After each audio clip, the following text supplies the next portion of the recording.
السلام عليكم ورحمة الله وبركاته. أهلا وسهلا كل متابعي قناة زملكاوي حر. أخباركم إيه؟ يا رب تكونوا في أفضل صحة وأحسن حال. طبعا كالعادة هنتكلم عن أخبار نادي الزمالك وعلى كل ما يدور داخل جدران نادي الزمالك. بس قبل ما أتكلم على أخبار بخصوص نادي الزمالك معايا خبر بخصوص عبد الله السعيد. وما تنسوش يا زملكاويه قبل ما نبدا تدعمونا بلايك للفيديو عشان يوصل لاكبر عدد من الزملكاويه، وما تنسوش كمان ان انا مستمر بدعم كل الزملكاويه ليه. ويلا بينا نبدا. عبد الله السعيد النهارده طلع بتصريحات وقال ان النادي الاهلي عمل كل حاجه عشان خاطر يدمر مستقبله. كلنا عارفين المشاكل والقواضي اللي ما بين النادي الاهلي وما بين عبد الله السعيد بخصوص العقد الثلاثي اللي كان ما بينهم وما بين نادي بيراميدز وما بين الاهلي، والشرط اللي الاهلي بيقول فيه ان عبد الله السعيد ما يلعبش لاي نادي تاني في مصر داخل مصر غير النادي الاهلي. وكلنا عارفين طبعا سبب المشاكل ديت لما المستشار مرتضى منصور جاب عبد الله السعيد، وكان عبد الله خلاص وقع للزمالك وكان هيلعب لنادي الزمالك، وراح عبد الله السعيد لبيراميدز. ولكن اللي انا عايز اقوله ان مفيش اي نادي في العالم بيحتقر لاعب، او اي نادي في العالم يقول ان اللاعب ده ما يلعبش في الدوري ده غير ليا انا، او في داخل البلد اللي موجود فيها. زي هنا في مصر كده ما ينفعش مثلا الاهلي او الزمالك او اي حد يقول ان اللاعب ده مشي من عندي ان ما يلعبش لاي نادي تاني غير ليا انا. مفيش حد بيحتكر لاعب، ده لعبة كرة القدم لعبة احتراف، من حق اي لاعب يلعب لاي نادي تاني بعيد بقى عن انتماءاته، سواء هو اهلاوي زملكاوي اسماعيلاوي مصراوي اتحداوي ايا كان. هي كرة القدم اصبحت في العالم كله احتراف. فعبد الله السعيد قال ان الاهلي عمل كل شيء عشان خاطر يدمر مستقبلي، ولكن انا مركز في مسيرتي ومركز في طريقي ومش عاوز ابص للكلام ده. فالاهلي خد تصريحات عبد الله السعيد وعرضها على الشؤون القانونية داخل النادي عشان خاطر يشوفوا هل في هنا خطأ او اي حاجة تدين عبد الله السعيد عشان يحولوا الموضوع للقضاء ضد عبد الله السعيد. ده الخبر اللي انا حبيت اتكلم فيه الاول، او تصريحات عبد الله السعيد. وبتمنى ان احنا بقى نتحضر نبقى زي دول العالم، من حق اي لاعب ان هو يلعب في اي مكان، مش ان انا احتكر اللاعب ده او ان انا مش عاوزه يروح للفريق المنافس بتاعي فانا اقول لا يلعب لاي نادي تاني، يا اما يلعب ليا. ما هو النادي التاني ده كخ مثلا، يعني مش فاهم. ولكن انا بتمنى ان عبد الله السعيد ما يلتفتش لكل الكلام ده ويركز في مستقبله ويركز في طريقه. ندخل بقى على اخبار نادي الزمالك. اول خبر معايا وهو الاخبار اللي منتشره على السوشيال ميديا ان فيريرا قرر رحيل زكريا الوردي المحترف الجديد والوافد الجديد لنادي الزمالك. في اخبار طالعه كلنا سمعناها ان فيريرا قرر رحيل الوردي، ولكن طلع فيريرا رد على التصريحات ديت وقال ان الكلام ده ملوش اي اساس من الصحه. زكريا الوردي مكمل مع نادي الزمالك. عايز اقول لكم حاجه يا زملكاويه، زكريا الوردي يمكن في بعض الزملكاويه بيتهاجموا او حكمت عليه بدري. مفيش اي حد يحكم على لاعب من مباراه او من 2 او من 3، زائد ان الوردي مش بيلعب في مكانه الاساسي.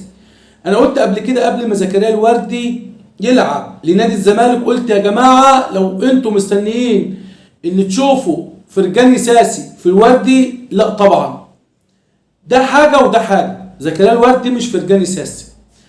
زائد ان فيريرا بيوظف الوردي في نص الملعب. زكريا الوردي بيلعب رقم 6، مش بيلعب رقم 8، بيجيد في رقم 6. ولكن ما علينا، اللي انا عايز اقوله مش عايزين نحكم عليه بدري. شوف احنا صبرنا على زيزو قد ايه، شوف صبرنا على امام عاشور قد ايه، شوف صبرنا على الونش قد ايه، والثلاثة بسم الله ما شاء الله دلوقتي من القوام الاساسي لمنتخب مصر. فانا بقول لكم زكريا الوردي لاعب جامد ولاعب تقيل، بس عايزين نهدى شويه، عايزين نصبر عليه. الخبر الثاني برضه بخصوص فيريرا. فيريرا قال انا مش هخوض اي مباريات وديه خلال التوقف الدولي. ليه يا عم فيريرا؟ قال لك عشان خاطر انا عندي نقص في الفريق، سواء اللعيبه الدوليه اللي مع منتخب مصر او اللعيبه المصابه. ولكن اللي انا هعمله ان انا هعمل اجتماع بكره مع الجهاز الفني عشان خاطر ندرس النادي المصري. هنواجه المصري طبعا في الكاس بتاع النسخه القديمه بتاع الموسم اللي فات في دور الثمانيه، وهنواجه المصري في الدوري. ففريرا بيقول انا هعمل اجتماع بكره مع الجهاز الفني عشان خاطر نجمع كل المعلومات عن المصري وندرسه كويس عشان نعرف ايه هي نقاط ضعفه وايه هي نقاط قوته. ولكن انا مش هخوض اي مباريات ودية خلال التوقف الدولي. معايا ايه تاني؟ معايا خبر بخصوص امير مرتضى منصور المشرف العام على الكورة بنادي الزمالك. امير مرتضى منصور طلع بتصريحات وقال ردا على الكلام اللي بيتقال ان فلان في مشاكل مع نادي الزمالك عشان خاطر التجديد، فلان هيمشي من نادي الزمالك عقده خلاص بينتهي. طلع امير مرتضى منصور بتصريحات وقال ان ملف تجديد اللعيبه في الوقت الحالي انا قافله، مش هنتكلم فيه. ليه يا عم امير؟ قال لك عشان خاطر احنا داخل علينا مباريات دوري وكاس وبطوله افريقيا، فانا مش عاوز اخلي اللعيبه تخرج عن تركيزها، خصوصا ان الفتره الحاليه مفيش اي لعيبه عقدها بينتهي مع نادي الزمالك خلال الموسم ده غير يوسف اسامه نبيه وسيف فاروق جعفر.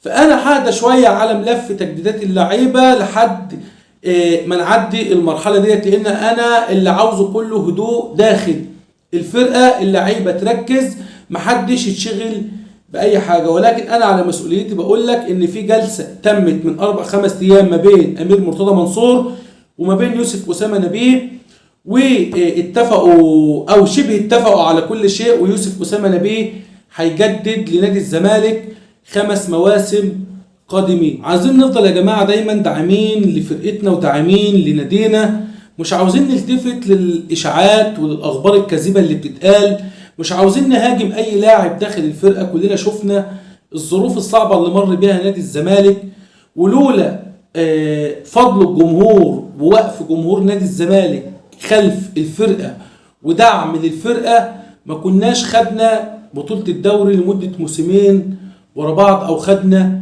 الكاس قدام النادي الاهلي. فانا بتمنى ان جماهير نادي الزمالك دايما تفضل داعمه للفرقه، مش تهاجم اي حد زي زكريا الوردي او اي حد. يعني انا عن نفسي كنت بزعل لما بشوف زملكاويه بيطلعوا يهاجموا يوسف اوباما.